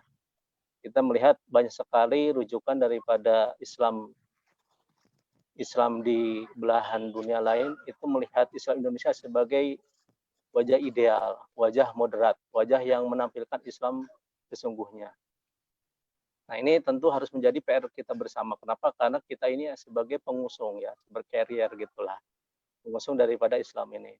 Nah, yang perlu saya garis bawahi di sini adalah kita harus membangun daripada platform budaya tersebut. Doktrin ataupun identitas apa yang akan kita bangun. Tentu tadi yang saya lihat di awal-awal belum ada yang bagaimana wajah Islam ini dibawa dan seperti apa kemudian bangunan ataupun konstruk yang akan kita hadirkan kepada masyarakat dunia, terutama masyarakat Muslim ini. Islam wasatiyah bagi saya itu adalah merupakan satu platform budaya yang mungkin harus diperhitungkan. Mungkin di sini begini, adanya NU Muhammadiyah merupakan satu identitas lokal ya. Tapi kita juga harus melihat bagaimana kemudian bahwa di sini, di Indonesia ini sudah mulai ramai dengan wajah-wajah yang katakan bahwa Islam impor begitu daripada Wahabi ataupun semacamnya. Tapi kita juga tidak lupa seperti bagaimana dari Timur Tengah seperti Mesir itu benar-benar juga memberikan citra yang bagus untuk Islam Indonesia ini. Tidak dengan membawa NU, tapi mereka membawa Islam moderat itu. Contoh salah satunya adalah seperti Pak Quraish Shihab ya. Itu tidak mau membawa NU-nya ataupun Muhammadiyahnya. Nah itu saya pikir bagi kita masyarakat Indonesia penting untuk membawa pesan tersebut dan menghadirkan satu sosok. Bagaimana sosok ini bisa menjadi inspirasi buat kalangan anak muda, dan ini menjadi semacam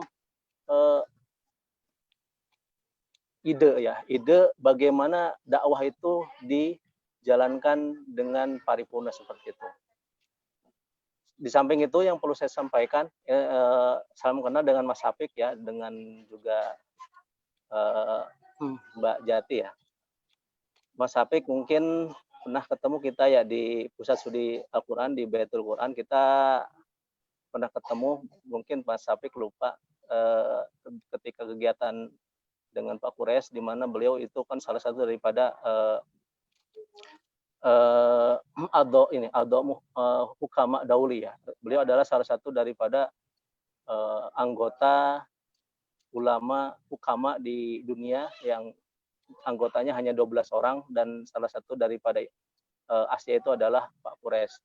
Nah, mungkin masih ingat ya. Kemudian juga yang perlu saya sampaikan adalah saya sendiri kan mempunyai Al-Fatah Institute, di mana program kami itu adalah untuk kerja peradaban. Karena memang saya juga tradisinya adalah NU, tapi apa yang saya bawa itu tidak membawa NU sama sekali. Kenapa? Karena kami ingin membawa Islam ini untuk semua golongan, di atas semua golongan, sehingga tidak kental dengan NU-nya. Kenapa? Karena kalau kita kental dengan NU-nya, maka kita akan membatasi diri sendiri. Jadi bagi saya untuk tidak fanatik pada golongan itu penting, untuk yang lain itu juga membuka diri kepada diri kita. Maka bagaimana kita NU di dalam tapi tidak NU di luar. Artinya yang kita tekankan adalah al-ibrah bil musama dunal ismu. Jadi yang ditekankan itu adalah nilainya, bukan daripada citranya. Itu yang paling penting. Kemudian kita juga harus yang terakhir adalah bagaimana mempopulerkan daripada Islam rahmatan lil alamin ini menjadi satu, yaitu identitas budaya, dan tidak semua kemudian jargon-jargon yang ada itu hanya sebagai kontestasi, tapi juga harus menjadi semacam, yaitu tadi Mas Ali katakan sesuatu yang harus kita continue agar itu menjadi semacam identitas budaya yang berkepanjangan dan berkelanjutan. Itu barangkali yang perlu saya sampaikan. Terima kasih. Assalamualaikum warahmatullahi wabarakatuh. Terima kasih atas penyampaiannya. Mungkin dari dosen-dosen yang tergabung di Rumah Moderasi Beragama, mangga ada yang, apabila ada yang perlu disampaikan, mungkin perwakilan dari Pak Debi atau Pak Sofi, silakan.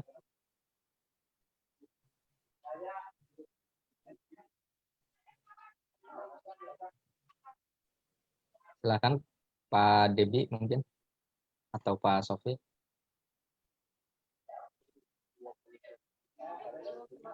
Baik, Assalamualaikum warahmatullahi wabarakatuh.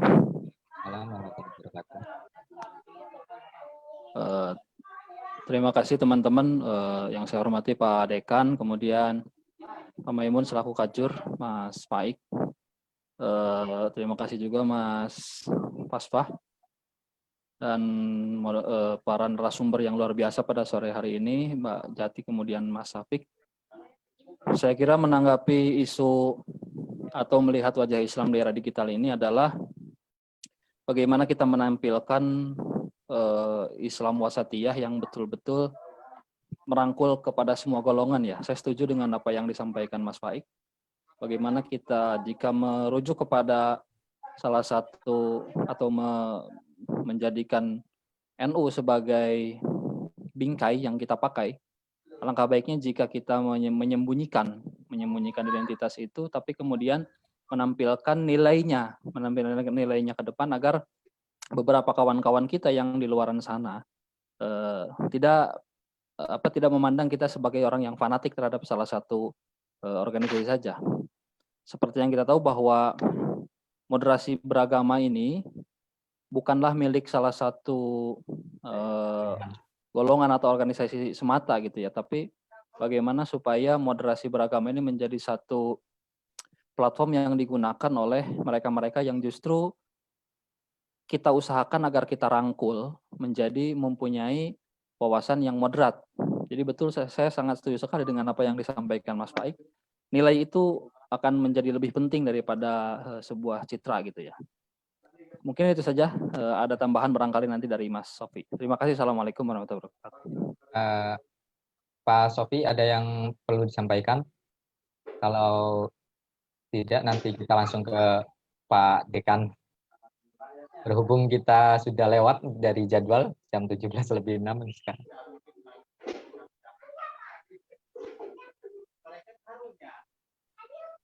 Bentar lagi masih ada waktu, mungkin langsung ke Pak Dekan saja. Pak Hajam mungkin ada yang perlu disampaikan sekaligus penutup mungkin ya. Silakan Pak. Terima kasih.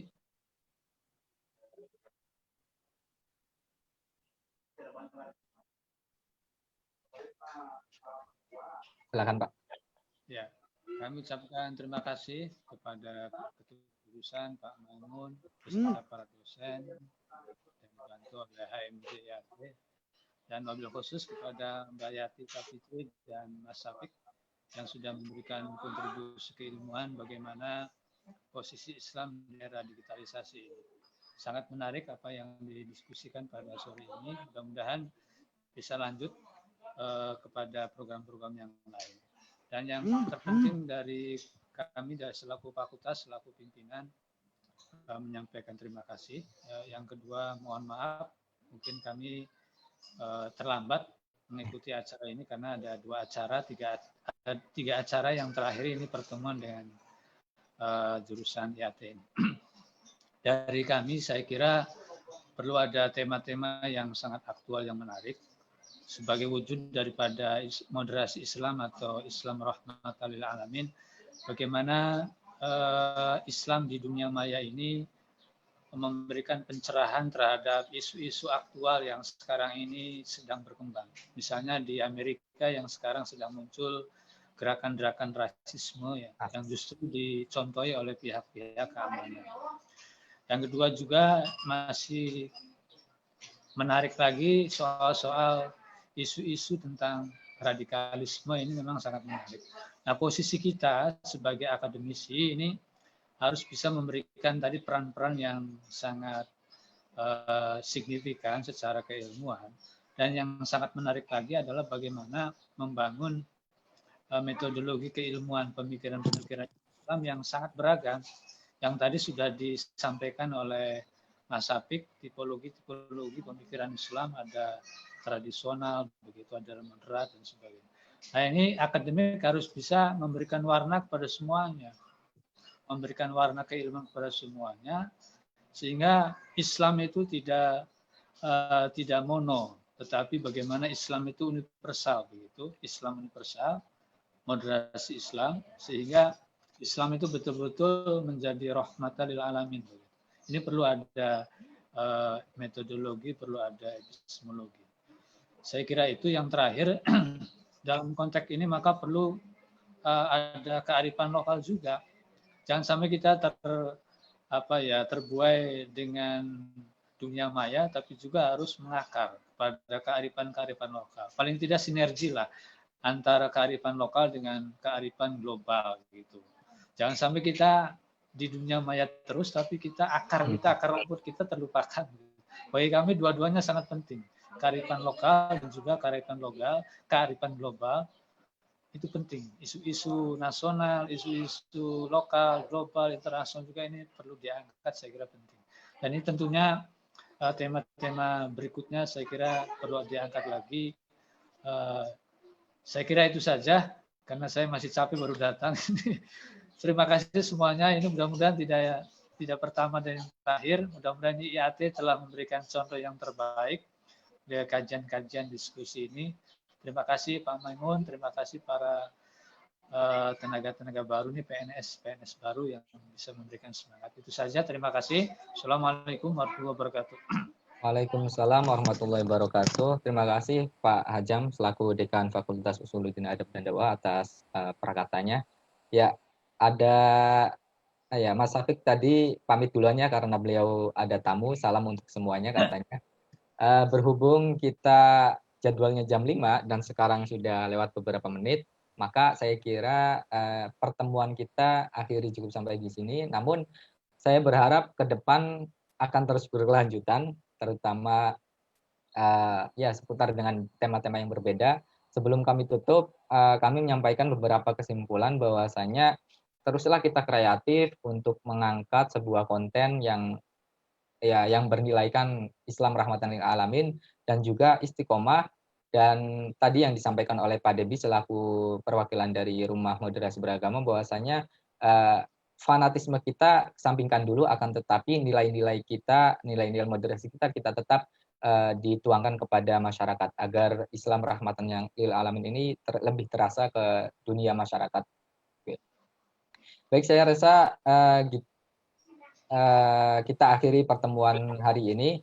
Saya ucapkan banyak terima kasih kepada narasumber yang sangat luar biasa menyajikan materi yang insya Allah bermanfaat bagi sobat-sobat Qurani di Jum'at atau dari teman-teman yang dari peserta dari yang lain. Terima kasih Mbak Jati atas waktunya dan wajengannya, dan juga Mas Apik tadi sudah lebih dahulu pamit undur diri. Terima kasih.